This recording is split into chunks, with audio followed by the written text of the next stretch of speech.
রকম ভুল নেই, কিন্তু তাও এক্সামিনার এই এম আর টি তার যে এক্সিস্টেন্স ওখানে নেই, পাওয়ারটা যে জিরো আছে সেটা শো করানোটা পছন্দ করেন। তো তোমাকে সেই জিনিসগুলোকেও মাথায় রাখতে হবে।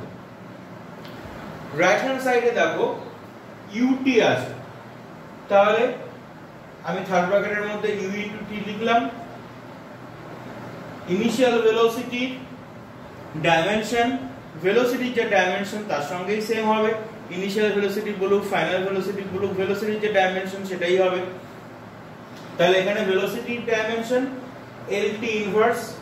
যদি কোনো সময় ডাইমেনশন ভুলে যাও ইউনিট হিসেবে মনে রাখার চেষ্টা করবে। ভেলোসিটি মানে মিটার পার সেকেন্ড, তার মানে লেন্থ পার টাইম, ঠিক আছে, লেন্থ বাই টাইম। তাহলে দেখো লেন্থ টি ইনভার্স, তাহলে এল টি টু দি পাওয়ার -1।